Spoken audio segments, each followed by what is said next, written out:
And welcome back to another CBB Talk. And after a great Tuesday and a great Monday, we're here to talk some college basketball. We're going to be talking about ball. So, the Alabama thing going on.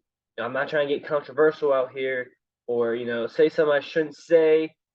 It's not like I have an unpopular opinion about it, but we're just not going to talk about that. We're talking about strictly ball today, and we had a lot of good games, a lot of good changes, and we have the first time, maybe not the first time, but we only have five Big 12 teams in the rankings. Um, and Iowa State dropped out for maybe the first time we've done these rankings, and TCU's back in after that loss. Let's start on Monday where we had a couple interesting results, but the main one was Kansas taking down TCU, and it's got people talking. Is Kansas the front runner to win the national championship and go back to back? We saw it in football, Georgia do it, and is Kansas doing this now? They had 23 wins, and 14 of them are quad one. It's tied them for the most ever, and this Kansas team did it on the road again. And Grady Dick has asserted himself as one of the better, maybe one of the best freshmen in the country, and one of the best players on this team. He had 19 in this one and got off to a really hot start. I think he had 14 first half points there. And they're proving the win without Jalen Wilson. Remember, I said a couple episodes ago that I was worried about they were too reliant on Jalen Wilson. Because in a lot of their losses, it was Jalen Wilson giving 25, 30 points, and then the rest of the team struggling. What we've seen recently, Kansas is able to do it with more of a committee. This team really is it's really cool to see, right? They lost so many players, really two players that play for this team. Played last year. Of course, it was DeJuan Harris who started, and Jalen Wilson, and everyone else didn't play. Grady Dick, freshman, and McCullough, the transfer, they've been playing way better. They're the two leading scorers in this one. And K. Jams didn't play that many minutes. Bobby Petford didn't play any minutes. MJ Rice, freshman. Yesavu plays a little bit. Didn't really play a lot last year. Ete Ude didn't play last year. So this Kansas team has done it again. Bill Self doing an amazing job here. Looking like they're going to get a one seed in this NCAA tournament.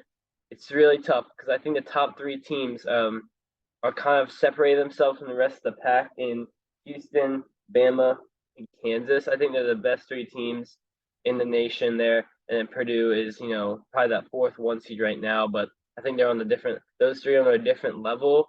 And it's really tough to see. I put TCU's in my rankings.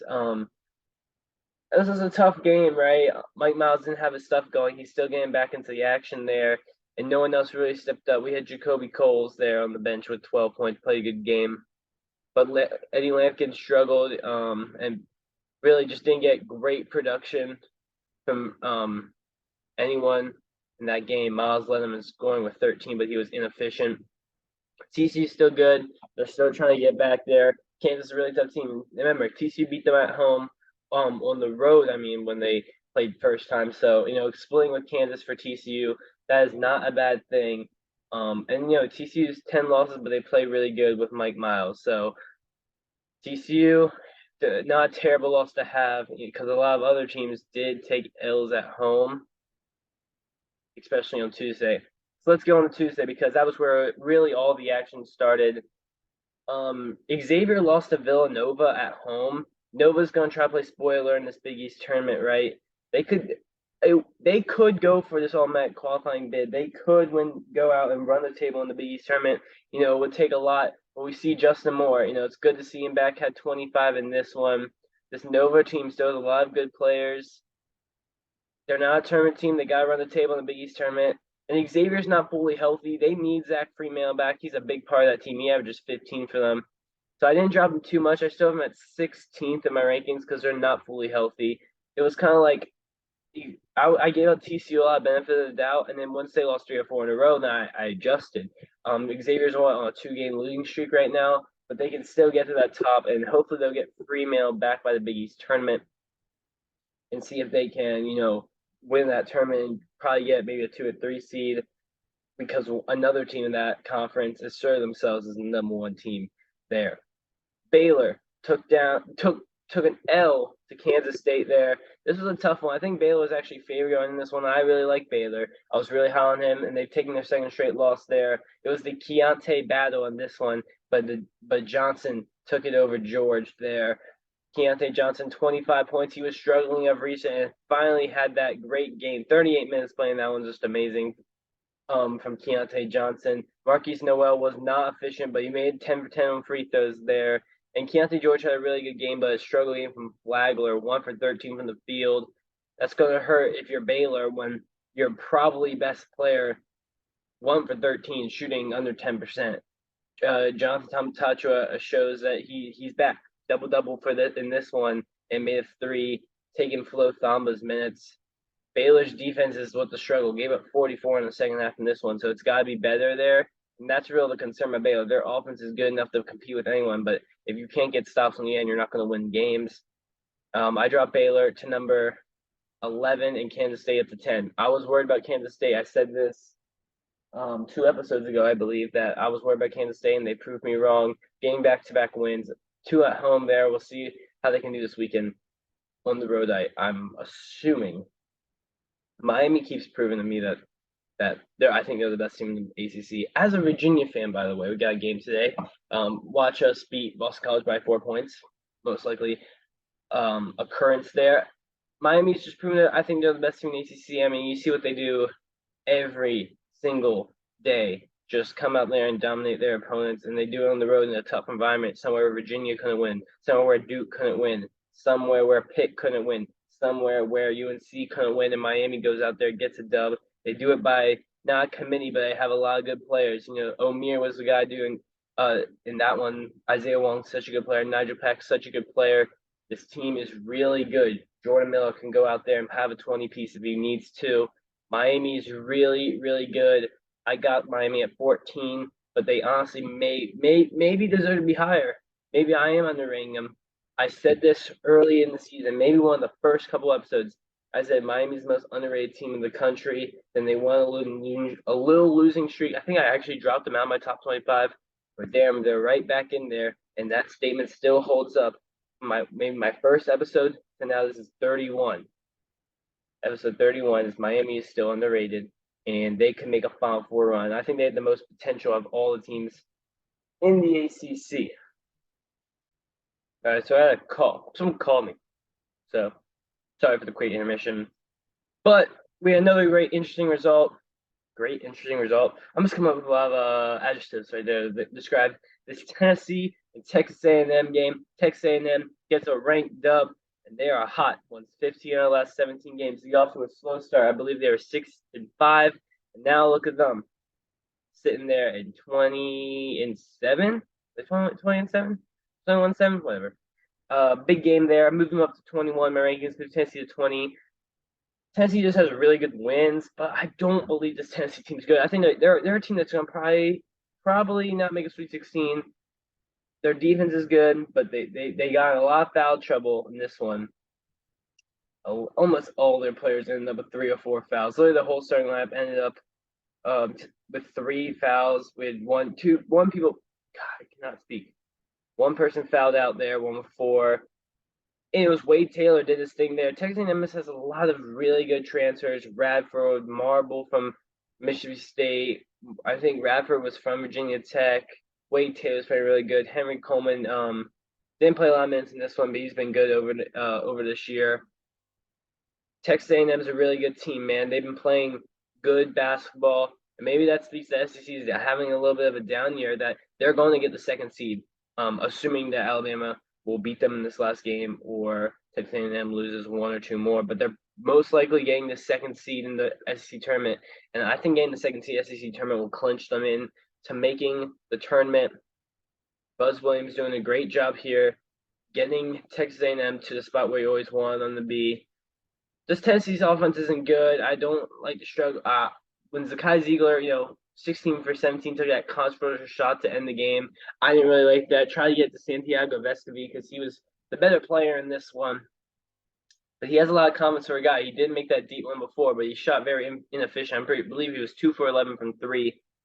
Texas A&M got the win. It's good to see how good this team is playing.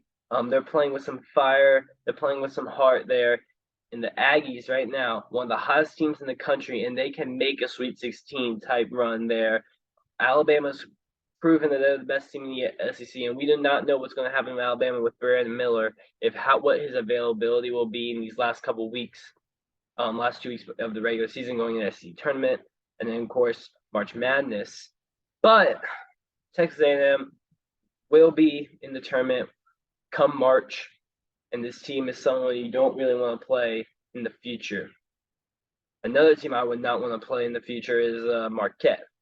They're playing real inspired basketball right now, and we saw them get a nice road win, come from behind win at Creighton, down 8 at half. They got the win. Me and my dad were in Virginia where, betting was legal. We came back today, so that's why this episode's a little later. And I was like, Dad, 5.5, give Marquette this win. They not the win, but at least let them cover. I believe they're the better team than Creighton, and guess what? They did. They ended up winning outright. We were going to bet Miami too because they were actually given 2.5 at Virginia Tech, and me and my dad really like Miami. That's one of our favorite teams come March. And we couldn't because Virginia Tech, you can't bet in-state teams, which is I don't know if that's a rule for every state, so let me know.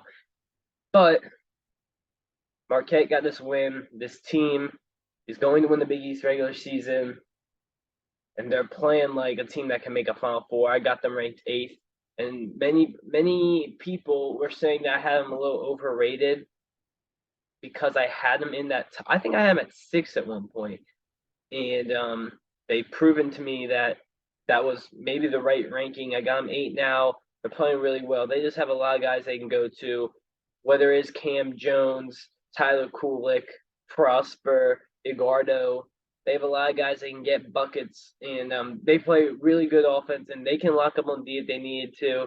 Shireman had a good game, 18 from him, but they limit Cochran, only 5 shot attempts from him. You got to get him the ball more for Creighton. That's their 10th loss of the year. I still got them in the rankings, but I think they're 24th or they're 25th. So they're the last team in my top 25. I still think this Creighton team can make a run in the tournament, but they're kind of similar from last year where they might get a little higher than an 8 seed, but I don't think they have that. They're on the 5 line on Saturday. I don't think if they're going to get back to there unless they go out and win the Big East tournament, which is a real possibility. But Marquette, Shaka Smart doing a great job here in year 2 at Marquette, and we'll see them as a high seed. Remember, they played UNC in the tournament last year in the first round. They got rolled by North Carolina, and now look where North Carolina is and look where Marquette is. So that game, UNC got to the national championship, but that might fuel Marquette to say that, hey, look, we played a really good team in that first round and made that national championship game, almost won it, and now look, they are a team that could make a national championship type run this year. So it's really good to see. Of course, we had a great scene there in East Lansing, in the Brevlin Center with Michigan State, and they got a nice win. They were playing inspired, and Tyrone Walker, 23 in this one. He's really the engine of that team. We see him when he has a good night. Michigan State will win. They're going to be a tournament team. They're 17-10. That was a win. You do not want to be 16-12 or 16-11. You do not want to be that. And Michigan State got a nice win. Indiana, not a great loss there for Indiana. Would like to be more competitive in that one. They lost now. I think they lost 2 in a row, I think they've lost 2 in a row. Yeah. Did they lose? See, now I can't remember. They lost to Northwestern, and they won this weekend and lost, I believe. They lost last night, and they play Purdue on the road on Saturday. So we'll see how they play there. If they can go for the season sweep on Purdue, that'd be really impressive. I got them down to 22nd in my rankings. Not a great game there for Indiana, and a good win for Michigan State, and a great scene. Tom Izzo come March, he's going to get the job done.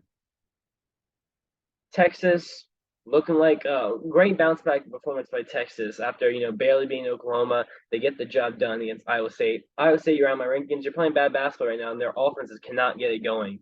Kalsher struggled. Caleb Grill, was he out again in this one? I'm actually not totally sure if he was. Grill was out, so maybe that's a small part, but 54 points. I don't know if Grill's going to give you 18 more to win that game. Texas looked good. You're up to 6 in my rankings. And Texas Tech, can they make the tournament? Is an honest question. Can they make the tournament? Because Right now, they're on a 4-game winning streak. Got a double-digit road win in the Big 12 against Oklahoma. And remember, they lost 8 in a row to open up Big 10 play, and now look at them, 16-12. They're Oklahoma State's lost now 2 in a row. West Virginia, you never know if they can win a game in the Big 12 tournament, because they won't be the last seed. They'll probably right now, what are they, the 6th? No, they're probably, what are they, the 8th? They might play Kansas in the first round, what hurts them. They could play Kansas in the first round. They play Kansas first round, upset them. I think they make the tournament, but we'll see there. And Nick Smith back put 26 points, so it's really good to see. I want to see, because this Arkansas team has so much potential. We saw it at the beginning of the year. Of course, they lost Grant Brazil. Not Brazil, that's the guy. Brazil. They lost Brazil, but I can't remember his first name. Anyways, they lost him, which really hurt at the beginning of the year. And then, of course, they didn't have Nick Smith back, but we see him now playing. I mean, Nick Smith looking really good. And got 30-point win against Georgia. Georgia likes to get blown out a lot, it looks like. But Nick Smith back is great to see for Arkansas. Let's look at these upcoming games. Wednesday's not a great day. Best game is probably Providence and UConn.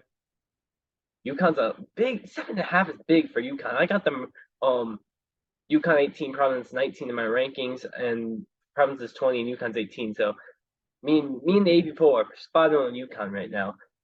I think UConn should win this game, but 7.5, you're laying a lot of points with Providence. A team that plays tough. If you get in a close game with them, Providence might pull this out. So I think it could be a UConn blowout. If it's a close game, I could see Providence win this game on the road.